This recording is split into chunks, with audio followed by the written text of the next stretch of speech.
अयोध्या से अरणि मंथन करके अग्नि प्रज्वलित की, और उस अग्नि से पूरे देश के अंदर जो दिवाली है 18 अक्टूबर 1990 की, उससे दीप जलाएंगे। और सबको कहा 30 अक्टूबर देवोत्थान एकादशी सब लोग अयोध्या पहुंचेंगे और हम कार सेवा करेंगे। क्यों इतना लंबा विषय हो गया?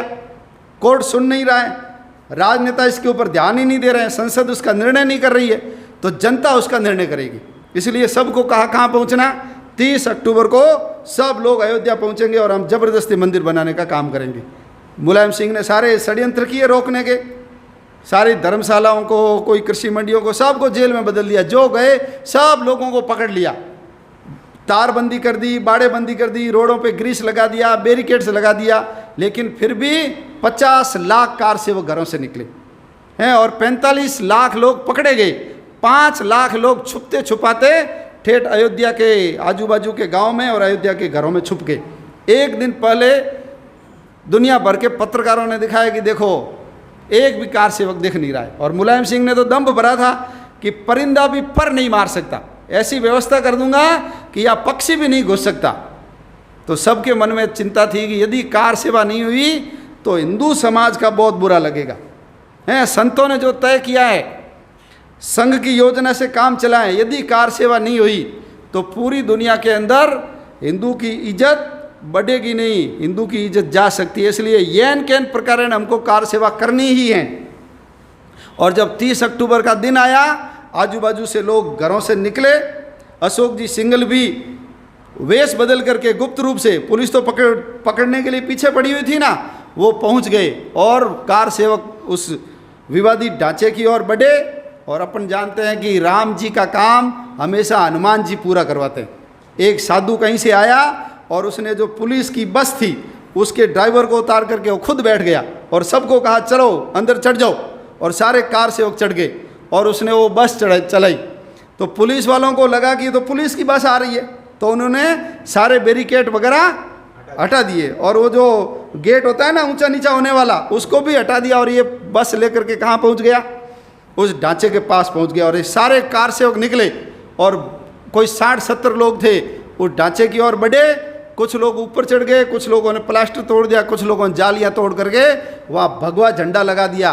पूरी दुनिया में समाचार गया कि कार सेवा का जो दिन था 30 तारीख देवोत्थान एकादशी हिंदुओं ने तय किया था, वो काम पूरा हो गया।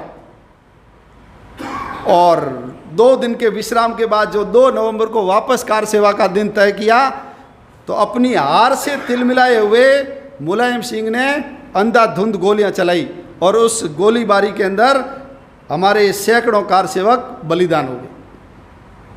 कार सेवकों का पता नहीं पड़े, इसलिए उनकी लाशों को बोरियों में बंद कर करके सरयू नदी के अंदर डाल दिए। नियत थे, किसी के पास हथियार नहीं थे। भगवान राम की धुन उनके अर्जस और भजन गाते हुए उनकी ओर बढ़ रहे थे, लेकिन ऐसे नियत थे लोगों के ऊपर। किस लिए गोलियां चलाई? मैं गोलियां चलाऊंगा तो मुस्लिम वोट मुझे मिलेंगे और मुसलमानों के वोट मुझे मिलेंगे तो मेरी सत्ता बन जाएगी। बस एकमात्र ही उनका उद्देश्य था। लेकिन आज देख लो, जो लोग राम के भक्तों के ऊपर जिन्होंने गोलियां चलाई, राम मंदिर का जिन्होंने विरोध किया है, जिन्होंने राम मंदिर की यात्रा निकाली, आडवाणी जी निकाली थी सोमनाथ से लेकर के अयोध्या तक, उनको गिरफ्तार किया।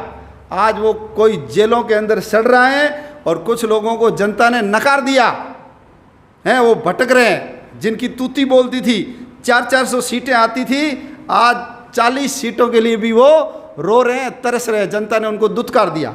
तो जो राम विरोधी होगा, जो राम द्रोही होगा, उसकी हालत तो जैसी रावण की, कुंभकर्ण की, मेघनाद की हुई है, ताड़का की हुई, सुपर्णखा की हुई, बाली की और सुबाहु की जैसी स्थिति हुई, वैसे राम विरोधियों की हालत होने वाली है।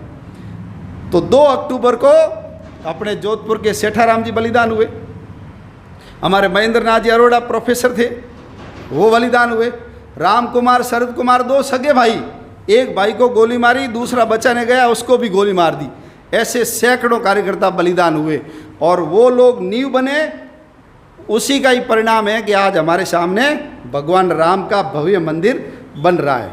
तो ऐसे कार सेवकों की याद में हम प्रति वर्ष हम हुतात्मा दिवस मनाते हैं और इस दिन रक्तदान भी करते हैं।